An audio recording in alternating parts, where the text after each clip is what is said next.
Boys, guess what time it is? It's it mock draft time. I'm Sam Mendelsohn, joined to you tonight by Sam Cucuzzella. Ryan Furman. And with the NFL draft starting tomorrow, we're just going to get right into it. So, I mean, everybody knows, but what is Chicago doing at number one? They're Pretty picking obvious. Caleb Williams. Every mock draft in the world has him number one. I mean, we can tell you the same thing. So this is when the draft starts, in my opinion. Washington Commanders at number 2. Sam, do you think they're going to select Jaden Daniels or Drake May? This is a tough one. I feel like they're going to go with Daniels. I mean, Cliff Kingsbury's the offensive coordinator. He had a mobile quarterback in Kyler Murray. He had Mahomes in college. They want, like, a more athletic quarterback. Daniels is more of a runner than May. So I feel like they're going to go with Daniels. I don't know if I perfectly agree with it. I think May is a better quarterback prospect. But in terms of fit, I feel like they're going to go Daniels. So personally, I have to agree with you. I mean, the sports books say the odds too, and it's pretty confirmed. They're going to take Daniels tomorrow because he fits Cliff Kingsbury's system. Is it the right pick? No. So I look at this, Jaden Daniels versus Drake May. Jaden Daniels had Malik Neighbors and Brian Thomas, 2 top 15 picks in the NFL draft to work with, while Drake May had nothing. I understand that, like, Drake May, he made a lot of turnover-worthy plays last year. But if you just compare them, Drake May, he's the prototypical size, prototypical arm, and he's 3 years younger. So personally, I just think he's better. Jaden Daniels won a Heisman Trophy. You can't really ignore that. And I also feel like Drake May reminds me way too much of your guys' mistake for the Giants with Daniel Jones. He reminds me nothing of Daniel Jones. His arm's way better. Same team.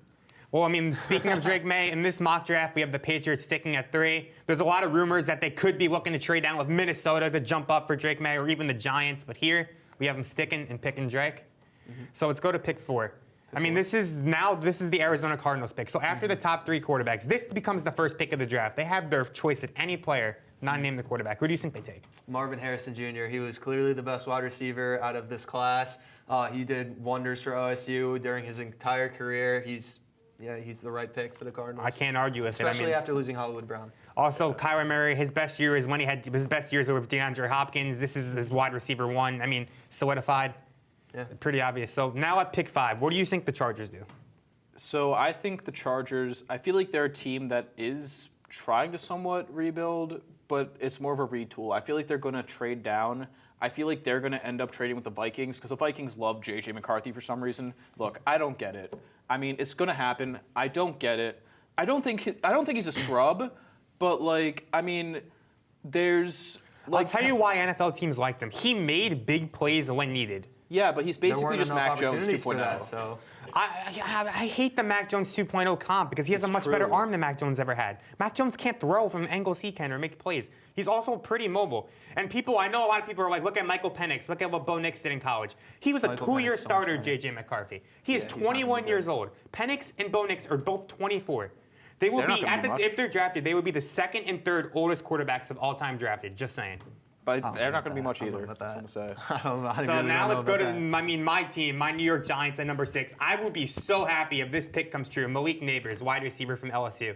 I mean, I stand alone, but he is my wide receiver 1 in the class. I mean, to me, his athletic profile resembles those of Odell Beckham, Jamar Chase, and he's got the route running of Stephon Diggs. I mean, I know compared to him and Harrison, it's close, but he's more explosive, and I like explosive receivers, so I would take him. I like Malik Neighbors a lot. I feel like he's a very good fit for the Giants, but he's just not Maserati Marv. He's more explosive than Marv. Marv. They're different wide receivers. They play different games. Yes, they play different games. Their styles are very, very different. That doesn't mean he's better. That's so all at number 7, who do you have Tennessee taking? I mean, this one's kind of obvious. I mean, Tennessee's been taking line for years because they're never able to develop it. Anyone they take Isaiah Wilson was awful. I think Skoronski's moving to the interior. They got to take Joe last year. Yeah, so he's moving inside, but they're taking Joe Alt. They're going to try and solidify an O-line. They don't have a King Henry anymore. Pollard needs a good O-line. That's the only reason he had success in Dallas. I agree, definitely. So they got to get Joe Alt, and they got to rebuild the offense somehow. Can't argue he's the best tackle in the class. I mean, it's a pretty locked and loaded pick. And Atlanta at number 8, this is when I think the first defensive player in the board comes off. I think they're going to take Dallas Turner, edge out of Alabama. To me, his game's very similar to Brian Burns. He might not be the most bendy edge player, but he's fast.